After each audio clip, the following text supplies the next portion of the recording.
Hey guys, Abs here. So in this video, I'm going to be showing you how you can actually create intros and outro clips for your videos so that you can join them onto your original videos and have the duration of the videos different and have different music on them, intro, outro clips, and all sorts, just to get that unique factor up. So anyway, let me just show you some videos that I've just created down here. They're about 5 seconds long each. Well, this one's 7 seconds, this one's 6, this one's 7, this one's 7, 7, 6. Okay, but let me show you what I've done. Okay, you can have a quick look here. As you can see, we've got a little zoom effect there, and then we've got my company name, so it comes in with some moving text. Okay, let me show you the next one.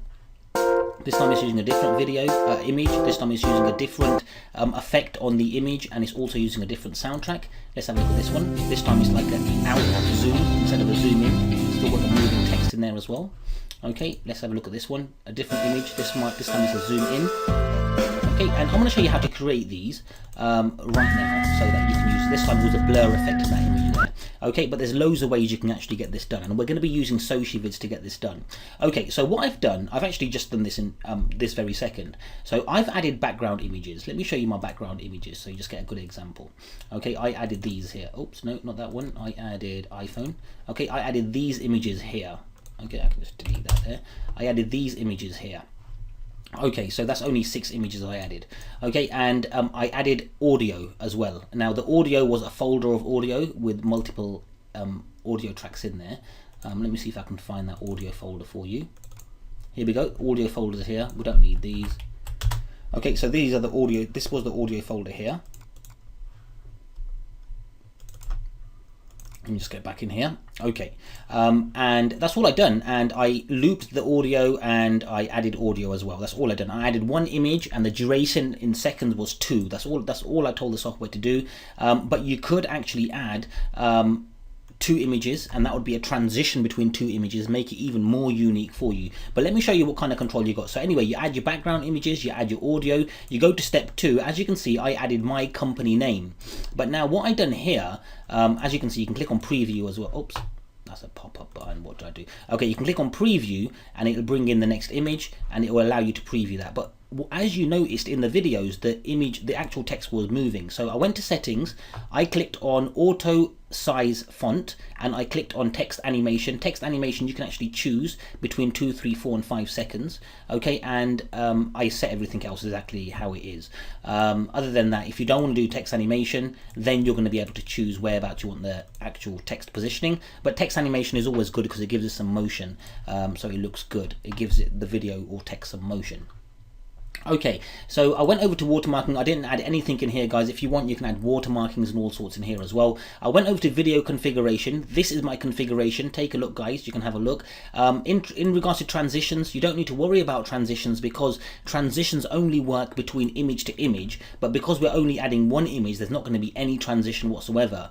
But what I did do, I added a BG effect, which is zoom in, zoom out, and fade. And that's the effects that you saw when the images were zooming in and zooming out. You don't have to add these if you don't want to, and if you don't add these, then you won't get any video movement, but you'll still get the text movement on there.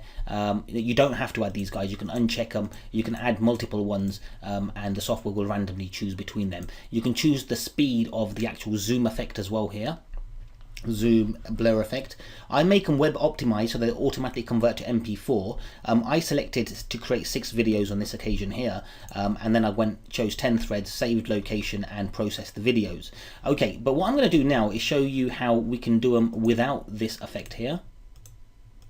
Or actually, what we'll do is we can add all the effects, but this time we can add 2 images. Okay, so it gives it a bit more variation on there.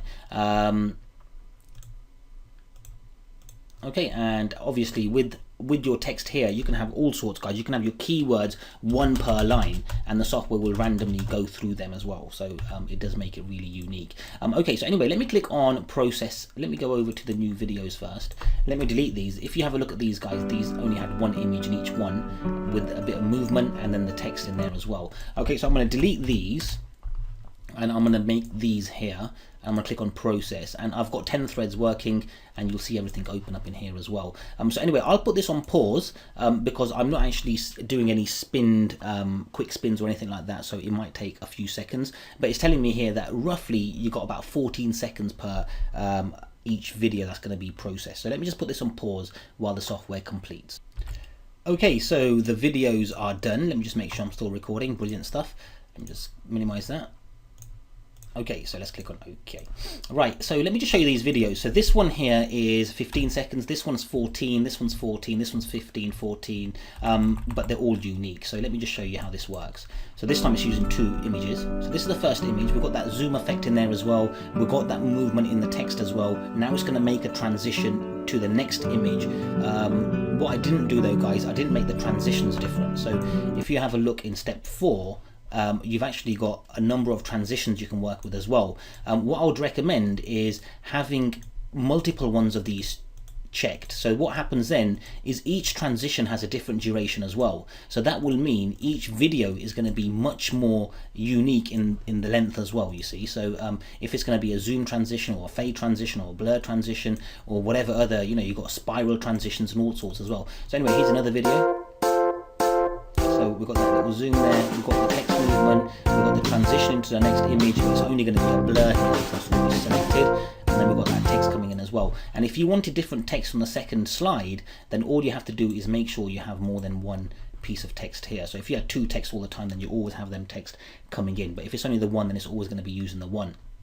So anyway, this is how you'd make intros and outro clips so that you can put them onto your original videos to make them even more useful.